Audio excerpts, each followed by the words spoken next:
오늘로써 우리가 에스더서를 이제 시작해서 6번째 시간이 되었습니다. 이 에스더서는 맨 처음에 잔치함으로부터 시작이 되어지는데, 이 잔치라고 하는 것은 페르시아의 아하수에로 임금이 이 잔치를 배설했습니다. 이 잔치를 배설하게 된 동기는 무엇냐면, 자기 아버지인 다리우스 임금이 어마어마한 제국을 건설하고 이제 유럽의 그리스를 침공해서 함락을 시키려고 했었는데, 1차는 반성공이었지만 2차는 실패하고 돌아와서 3차 그리스 침공을 준비하다가 다리우스가 죽고 그의 뒤를 이어서 왕이 된 아하수에로, 이 사람이 크셀크세스인데, 이 아하수에로가 이제 3차 침공을 하려고 준비를 쭉 해놓고, 준비가 끝난 다음에 전쟁에 참여할 수많은 병사들과 또 이 전쟁에 뒤에서 후원해야 할 127개 도의 수많은 관리들에게 이제 격려 차원에서 벌어졌던 잔치가 이 잔치인데요. 그래서 이 127개 도의 많은 관리들을 위한 잔치였기 때문에 180일 동안 잔치가 계속되었습니다. 그리고 나서 이 잔치가 끝난 다음에 7일 동안은 그 왕궁이 있는 수산성의 시민들을 위해서 잔치가 벌어졌습니다.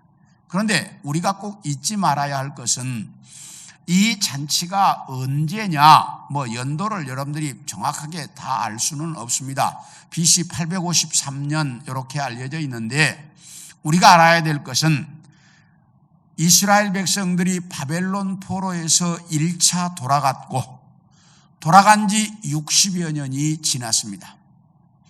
돌아간 지 80년이 지나서 2차 포로가 돌아가는데, 그 1차 포로가 돌아가고 60여 년이 지나서 아직 2차 포로가 돌아가기 전에, 그러니까 1차 포로 귀환과 2차 포로 귀환 사이에 있었던 사건이다 라고 하는 것은 여러분들이 꼭 잊지 말아야 합니다.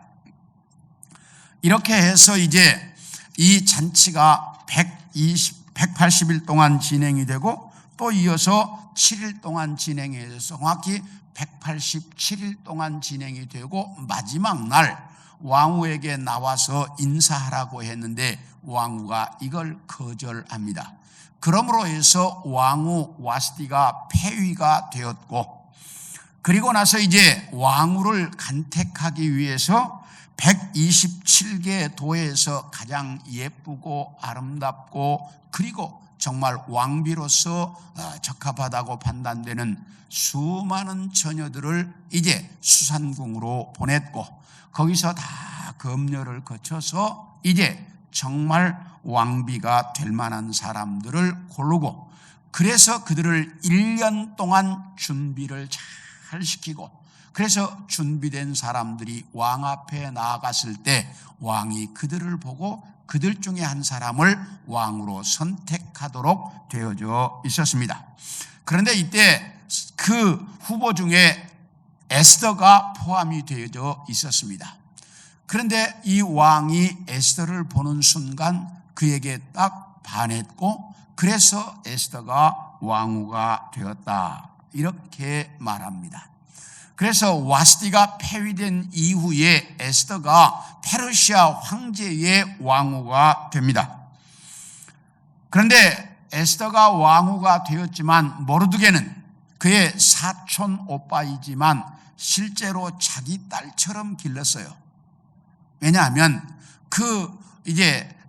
자기의 삼촌이 일찍 돌아가셨기 때문에 이제 돌볼 사람이 없으니까 자기의 딸처럼 잘 기른 에스더가 왕후가 되어서 왕궁으로 들어갔는데, 날마다 걱정입니다.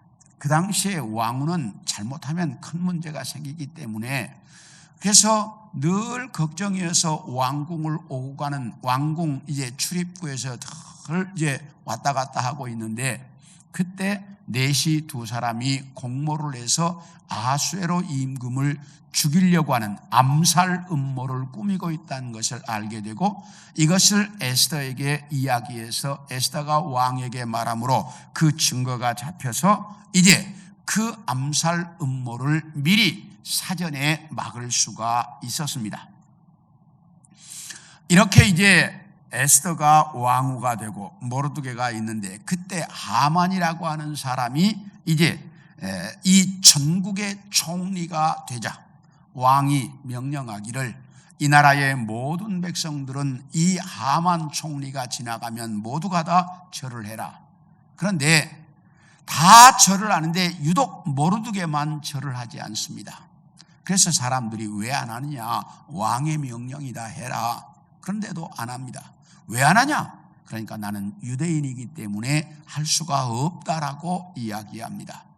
왜냐하면 하만은 아각 사람이었습니다. 이건 아말렉의 왕손이라는 이야기입니다. 아말렉 사람에게 유대인인 자기는 절을 할 수 없다는 거예요. 왜냐하면 하나님께서 아말렉과 영원히 대대에 싸우리라고 말씀하셨기 때문에 싸워서 없애야 할 원수인데 그 원수에게 절을 할 수가 없었던 것입니다. 그러자 이 사실을 안 하만이 저놈 한 놈만 죽이는 건 의미 없다. 이 나라 이 페르시아 안에 있는 유대인이란 유대인은 다 없애버리자. 그래가지고 왕의 허락을 얻어서 12월 13일이면 이 나라 안에 있는 유대인은 모두 다 죽여도 좋다. 그리고 그의 재산들은 다 마음껏 탈취해도 된다는 공포가 내려졌습니다. 이 공포가 내려지자 그 페르시아 안에 있는 모든 유대인들은 그야말로 대성통곡을 하게 되었고, 그리고 모르드게도 이제 베옷을 입고 대성통곡을 하며 왕궁 입구에 있습니다. 그러니까 이제 이 소식을 들은 에스더가 묻습니다. 왜 그러느냐고. 그러니까 그 사실 이야기를 하면서 네가 왕에게 가서 이 사실을 좀 알려서 이 문제를 좀 해결해 봐라. 그러니까 에스더가 하는 말이, 내가 왕이 나를 부른 지가 30일이 지난데도 안 부른다. 왕에게 나갔다가 왕이 호를 내밀지 않으면 우리가 죽는데 갈 수가 없다. 그러니까 모르드게가 네가 가만히 있으면 하나님은 다른 방법으로 유대민족을 살릴 것이다. 그러나 너와 네 가정은 저주를 받을 것이다. 그러니 너 잘 알아서 해라. 그러자 그 말을 들은 모르드게가 내가 죽으면 죽으라는 각오로 나갈 테니 나를 위해서 3일 동안 금식 기도를 해달라. 이렇게 이제 에스더가 부탁을 합니다. 그리고 그 3일 동안 금식 기도가 끝나는 날 에스더가 왕 앞에 나갔습니다. 그랬더니 왕이 보기에 그 기가 막히게 아름답고 예쁜 왕비가 자기 앞에 나타난 겁니다. 그러니까 왕이 금오를 내밀어서 에스더가 금오를 만짐으로 살게 됩니다. 그러면서 왕이 에스더에게 묻습니다. 에스더여, 그대의 소원이 뭐냐? 이 나라의 절반이라고 줄 테니 이야기해라. 예, 오늘 저녁에 제가 자그마한 파티를 마련했는데 하만과 함께 이 파티에 참석하시면 그때 말씀을 드리겠습니다. 그래서 이제 왕이 그 기분 좋게 하만과 함께 그 에스더의 파티에 갔습니다. 그랬더니 에스더가 내일 저녁에 다시 한 번만 와주십시오. 그러면 그때에는 정확하게 말씀을 드리겠습니다.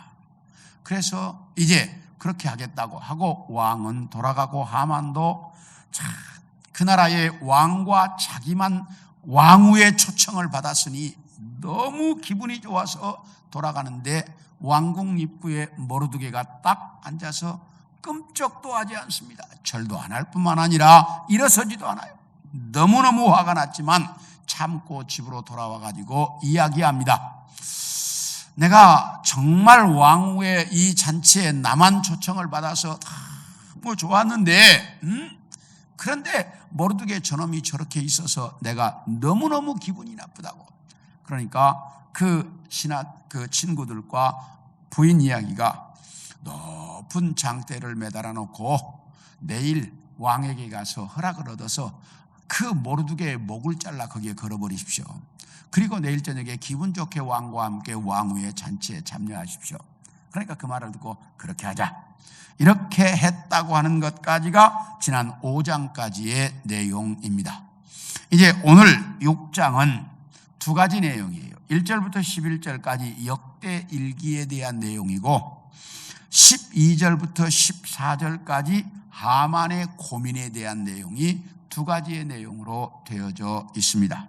먼저 역대 일기에 대한 내용을 보면 에스더의 파티에 참여를 했다가 돌아온 아하수에로 임금이 잠이 오지 않아요. 그래서 뒤척이다가 야, 거기 누구 없냐? 예, 우리 내 일생에 무슨 일을 해왔는지 내가 왕이 된 이후에 일어났던 역대 일기를 가져와라. 그래서 좀 읽어봐라. 이렇게 이야기를 했습니다. 그러니까 그 서기관이 그 아하수에로가 왕이 된 이후에 적어놓았던 역대 일기를 가져다가 읽기 시작을 합니다. 그래서 들어보니까 이제 그 내시들 중에 두 사람이 자기를 암살하려고 하는 계획을 세웠는데 그 계획을 모르드게가 고발을 해서, 그래서 모르드게의 고발에 의해서 그 암살 음모가 밝혀지고 그 내시들을 죽임으로 자기가 살게 되었다는 내용이 들리는 거예요. 그 말을 듣는 순간 깜짝 놀란 이 아하수에로 임금이 신하들에게 묻습니다. 야, 그렇게 내가 모르드게 때문에 살았는데 그 모르드게에게 어떤 관직을 주거나 어떤 푸짐한 시상을 했느냐? 물어보니까 아무것도 안 했습니다. 그래? 이런 일이 있을 수가 있느냐? 여기 밖에 누구 없느냐? 라고 물었습니다. 그러니까 그 이제 내시가 들어와서 예, 밖에 지금 하만이 와 있습니다. 하만이 왜 왔냐면 하만은 지금 임금에게 가서 모르드게의 목을 잘라 자기가 세우는 장대에 걸을 수 있도록 허락해달라고 지금 쫓아온 거예요. 왕 앞에. 그래서 앞에 와 있어요. 와, 들어라고 해라. 하만이 들어왔습니다. 그러니까 하만에게 아하수에로 임금이 묻습니다. 내가 가장 고마운 사람, 나에게 가장 고마운 사람은 그 가장 고맙고 귀한 사람에게, 고맙고 귀한 사람에게는 어떻게 내가 상을 베풀면 좋겠느냐라고 하만에게 물었습니다. 그러니까 하만이 왕이 가장 고맙고 귀한 사람, 그러면 나밖에 누구 있겠냐?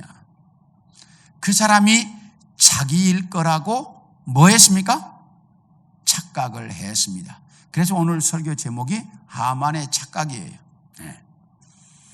그래서 그렇게 왕에게 고맙고 존귀한 자, 귀한 자는 자기밖에 없을 것이라고 생각해서 이제 하만이 대답을 합니다. 왕이시여, 그런 사람에게는 왕복을 입히고 왕의 관을 씌우고 왕이 타는 말에 태워서 왕이 가장 신이 많은 신하를 시켜서 그 사람을 성 안으로 다 모시고 다니면서 왕에게 가장 귀한 일을 한 사람에게는 이런 상을 준다, 이렇게 좀 떠들게 시장에 다니면서 시내를 다니면서 이 수산성 전체에게 이렇게 그 왕에게 귀한 일을 한 사람은 이런 상을 준다고 많은 사람들에게 좀 공포해야 할 이유가 있습니다. 그래, 그거 옳다, 그거 맞다. 지금 이 하만이 이렇게 말한 이유는 뭐예요?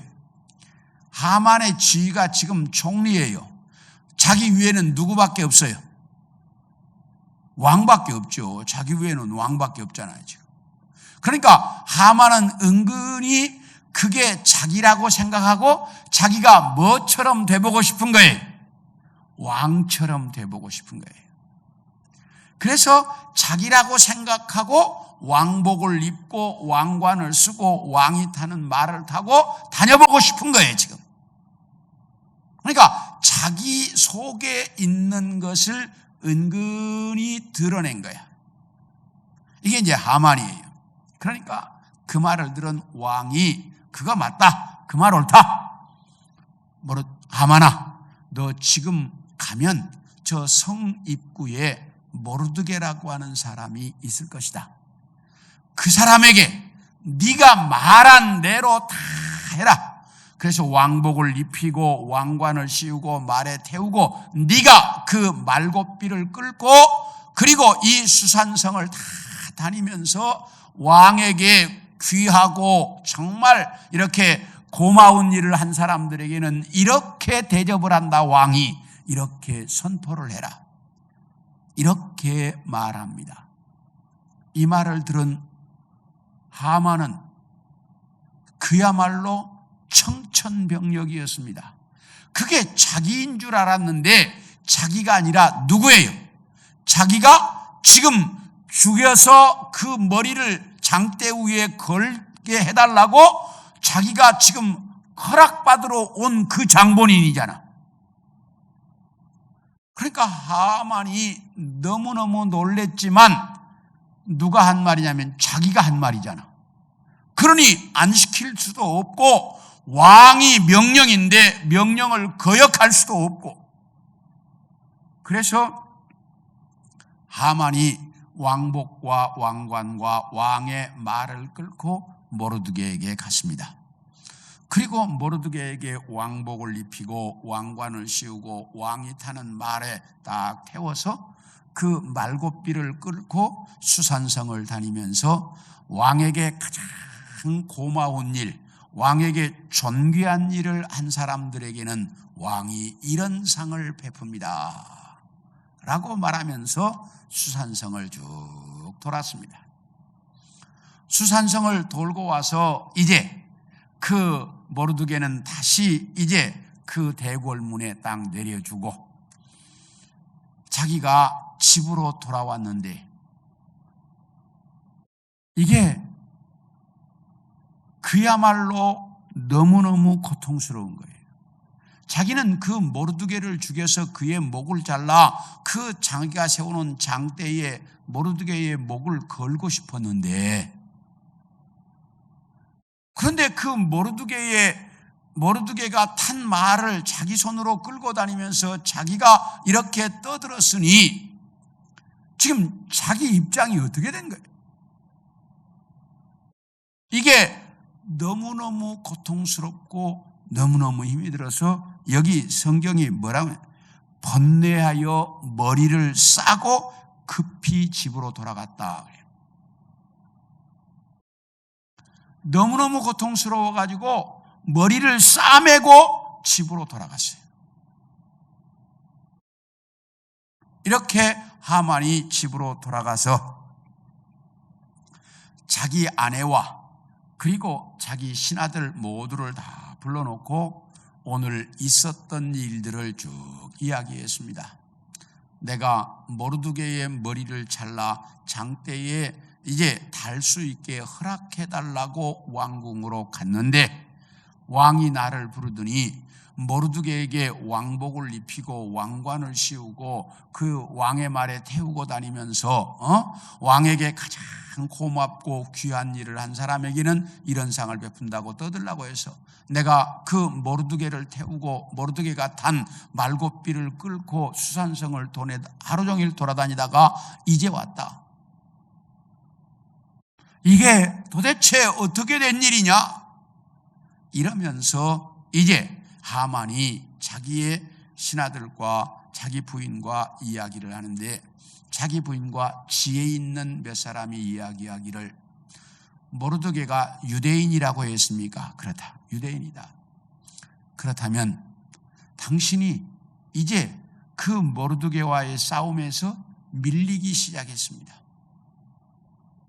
당신이 밀리기 시작했다는 이야기는 그 모르드게에게 앞으로 질 것이라는 징조입니다. 그러니 조심하셔야 합니다. 이렇게 이야기하고 있는데 내시들이 도착했습니다. 종리여, 지금 왕비의 잔치에 가야 할 시간입니다. 그래서 지금 이제 이 모르드게에게 밀리기 시작했기 때문에 잘못하면 모르드게에게 당할 수도 있다라고 이야기 듣고 여기에 대한 대책도 세우지 못했는데 대책을 세우려고 하는데 왕이 사람을 보내서 지금 어디 가야 된다고? 왕비의 잔치에 가야 된다고 데리고 가버렸다 이 말이에요. 그러니 자기가 대책을 세울 수도 없었습니다. 대책을 세울 시간도 없이 이제 왕비의 잔치에 참여하도록 갔다라고 하면서 오늘 본문이 끝납니다. 이제 그 왕비의 잔치에 가서 어떤 결과가 나타나는지는 기대하시라. 이제 다음 주에 우리가 직접 볼 수 있겠습니다만 오늘 여기에서 보면 왕이 그 에스더의 잔치 파티에 갔다가 돌아와 가지고 뭐가 오지 않아서? 잠이 오지 않아서. 그래서 뭘 읽었어요? 역대일기를 읽었다 이 말이야. 이게 흔하게 있는 일이 아니에요. 왕들은 이렇게 잠이 오지 않고 그러면 후궁들을 부르거나 주로 이런 일을 하지, 술을 마시거나 하지, 역대일기를 갖다가 읽는 일이 극히 드물어요. 없어요, 거의. 그런데 왕이 잠이 오지 않게 하셨고, 그리고 잠이 오지 않자 이제 역대일기를 가져와서 읽게 하셨다. 이게 다 누가 하신 일이에요? 하나님께서 하셨다는 거죠. 그래서 그 역대일기를 읽게 하셔서 이제 역대일기를 그 소리를 들으면서 모르드게의 사건, 앞에서 모르드게가 이걸 고발했지만 그러나 그래서 그 왕의 암살 음모가 평정되었지만 아무런 시상이 없었거든요. 이게 역대일기에 기록되었다라고만 되어 있었지 이것이 전혀 시상식이 없었는데 그게 왕이 이제 이걸 듣고 나서야 모르드게가 한 일이 얼마나 고마운지를 깨달았고 그래서 그에게 시상을 하려고 하는 그런 마음을 갖게 되었는데 이 모든 것이 하나님께서 배후에 하신 일이에요.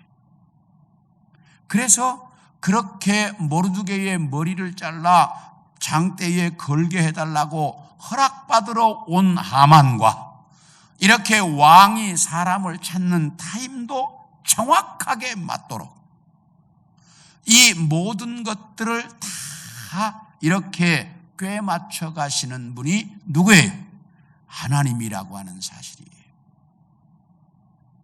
이렇게 하나님은 우리의 인생도 우리가 살아가는 삶의 모든 과정도 정확하게 이끌어 가시는 분이 우리가 믿는 하나님입니다.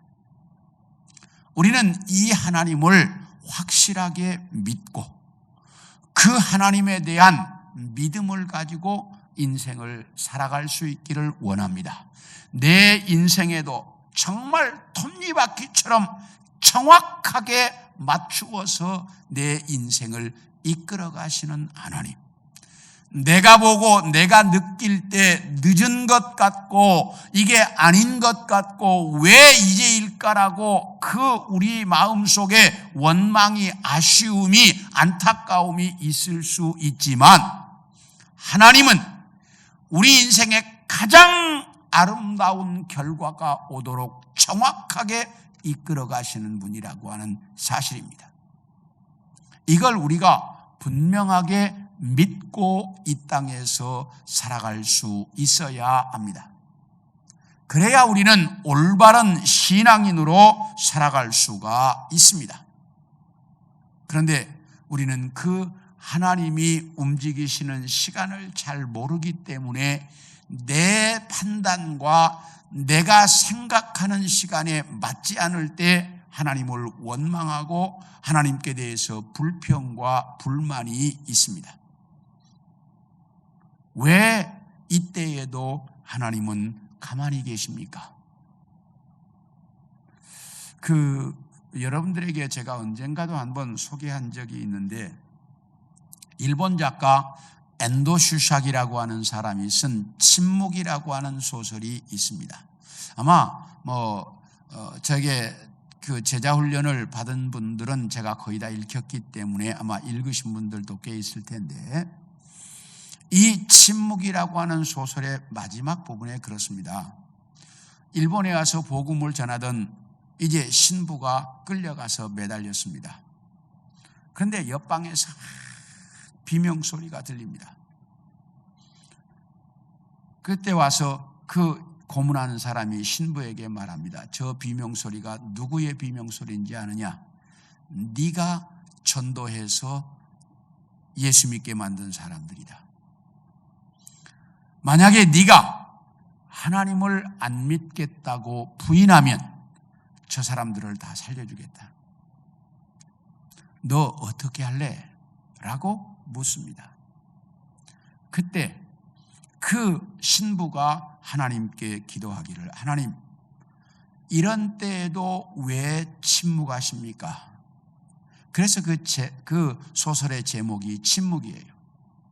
하나님, 이런 때에도 왜 침묵하십니까? 내가 어떻게 해야 합니까? 저렇게 많은 성도들이 저렇게 고통받고 고민받고 내가 하나님 부인한다면 저 사람들 다 살려주겠다는데 내가 이런 때는 어떻게 해야 합니까? 하나님 왜 침묵합니까? 라고 그 신부가 절규합니다. 그러면서 그 신부가 하나님을 부인해요. 그래서 그 사람들이 풀려나요. 이때 우리의 시간은 하나님께서 그때 뭔가를 움직이셔야 되지만, 그런 때라도 우리가 하나님을 부인하지 않고 믿음으로 승리할 수 있도록 하나님은 그 시간도 다 재고 계신다는 거예요. 이런 하나님을 정확하게 알고 이 땅에서 믿음으로 살아가며 내 인생의 모든 시간을 톱니바퀴처럼 돌게 하시는 하나님, 내가 느끼기에 그게 아니고 늦은 것 같고 아닌 것 같고 안 맞는 것 같지만 그건 내 생각일 뿐이고 하나님의 시간은 정확하다는 것을 알고, 오늘 본문에서 하만이 들어오는 시간, 임금이 명령하는 시간까지 맞추시는 하나님, 그 하나님을 정확하게 믿고 이 땅에서 신앙으로 살아가는 우리 성도들 모두가 되기를 축원합니다. 네, 기도하겠습니다.